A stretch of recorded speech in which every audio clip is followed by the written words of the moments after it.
Hi, I'm Dennis, and this is a video essay for a Museum of the Troubles and Peace, a project that is about a new museum dealing with the violent conflict that engulfed Northern Ireland from the 1960s up to the 1990s. Finishing a master's degree, I wrote a thesis on museums in Northern Ireland dealing with this history, and since I'm Dutch, I compared that to how violent histories are dealt with in museums in my country.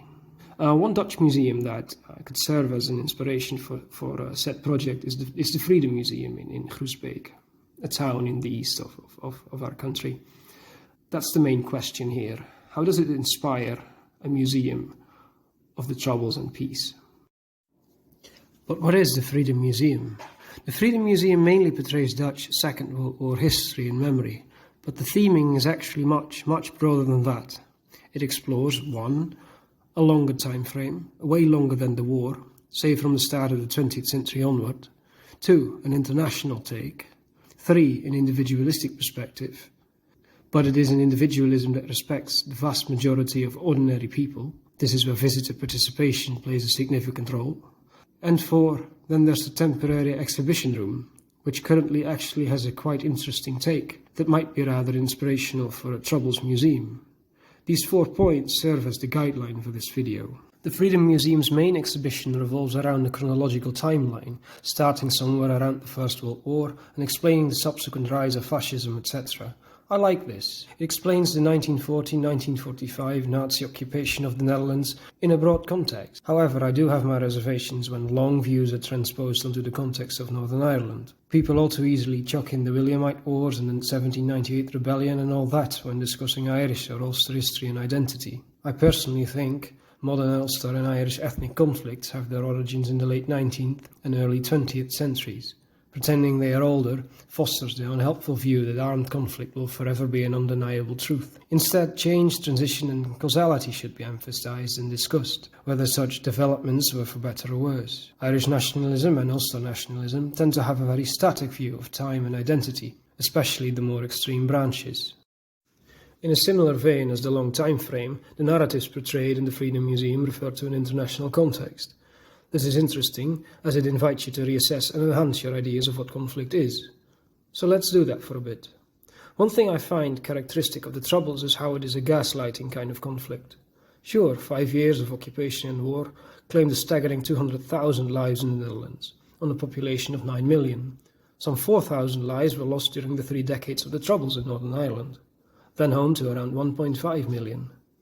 The point here is not that Nazi occupation is worse, or most certainly, that isn't the only point. Because of the longer time span and the relative continuation of ordinary life, one characteristic about the Troubles is that you kind of never know whether the killing is truly over or not. This means that the psychological damage potentially penetrates more generations, and perhaps will for a while. For us Netherlanders today, the war is very much over, and its memories and feelings are concentrated in a narrower age cohort. That said, we still use tropes and images of the war to shape politics. To shortly return to the aforementioned timeline, you're guided through that timeline by everyday people who represent those like you and me. Actors in videos take on the role of such characters and tell you how ordinary people could have dealt with the changing world around them. Interesting as well is that one wall is filled with newspaper front pages. This gives you a sense of what people could have known throughout the pre-war period. But where I think the Freedom Museum truly shines is when they almost force the visitor to put themselves into the shoes of someone who lived in the Netherlands in the early 1940s. They do that by presenting you with a trilemma, in a trilemma room, with a video. I'll discuss one such moral trilemma in a bit more detail to give you an idea. So imagine you live in the Nazi-occupied city of Nijmegen, in the Netherlands, and you're a police officer, which has always been your dream job. But then the Germans ordered the police to help rounding up Jews and others they deem subhuman. So what do? What would you have done? The museum offers you 3 choices. Roughly they amount to either carrying out the order regardless because it's your job, even though it's not always fun, or because your refusal wouldn't make any difference, or you refuse and give up your job. After you've made your choice, the video tells you about real-life examples, and interestingly, that only the one female police officer in the Nijmegen force refused to work on. The role of the Dutch police during the war is, by the way, more complicated than this. Although just shy of a quarter of them were themselves National Socialists, There were also those who used their position in the force to resist occupation. To summarize, the Freedom Museum shows the interplay between, on the one hand, individual ordinary people, and on the other hand, the great events of history. There is a similar moral choice set up in another Dutch museum, namely the National Military Museum in Soesterberg. I contend that this kind of individualism can be very much transposed onto a Troubles Museum context. I would imagine a chronological gallery of people from all walks of life who lived through the conflict. Through them, you could try to grasp what it would have been like. What were their choices, options and challenges? And what could they possibly have known? Now, some museums in Northern Ireland do take a bit of an individual approach, but they're always a bit more focused on successful people. Or the individuals portrayed are relevant because they're a member of a certain organisation in the first place, or because they died for a certain political cause, making the cause the centre of attention rather than ordinary individual life. It is my sincere hope that a museum of troubles and peace can balance this supposed heroism with either the unheroic or, alternatively, more constructive and inclusive heroism.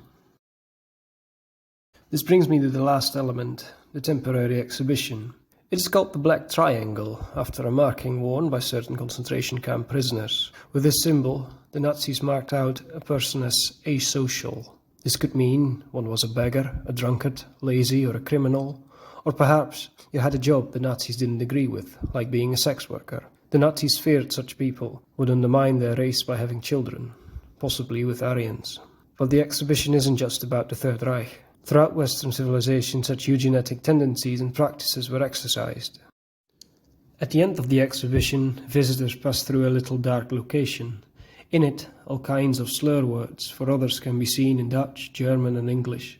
Today we use these words for those we think less intelligent or diligent than ourselves. The dark room instills the terrible feeling of having such words thrown at you, and thus seeks to create empathy. Therefore, in all, the exhibition is a warning not only for what the Nazis did, but also for ourselves. Perhaps a New Troubles exhibition could also try to recreate such stifling sentiment through dark and claustrophobic spaces. Perhaps then we can approach the feelings held by those who feared the bombings and shootings and beatings on a daily basis. Such feelings recreated through darkness and smallness also speak to themes like exclusion, loss of employment, and a lack of social safety nets, and the lack of recognition of these grievances. I'm sure such interplay exists between ethnic rivalry, economic deprivation, name-calling, and violence in Northern Ireland. What excluding words do we use today? So, after these 4 points, I want to conclude that a museum of the Troubles and Peace could gain much from a focus on open-minded international comparisons and the viewpoints of ordinary people living through the big events of history. Also, it could try to create certain physical spaces that remind of exclusion and subsequently promote inclusion. I think the Freedom Museum reflects a recurring element of Dutch sense of nation, namely what you could call constructivism. As 2 academics wrote, the constructivist dimension entails an active, performative rejection of fixed notions of nationhood, to be replaced by a mix of subjectivist and procedural conceptions of nationhood. In other words, we as a people are not so sure what being Dutch means. This is perhaps in stark contrast to how Irish and Ulster nationalists think of themselves. A significant portion of Dutch people seek to construct and reconstruct our historic and present-day identity through questions of what would you do, or what should you do. Hence we can say that the Freedom Museum reflects our constructivism. But in the end, Dutch museums are probably far from perfect too. While not necessarily a problem, and perhaps even required for the full story, the Freedom Museum also displays lots of traditional military history, but there are more fundamental challenges regarding our public history and politics. As I was cycling home from the Freedom Museum, I got a text message asking whether I wanted to join in visiting the Rijksmuseum soon.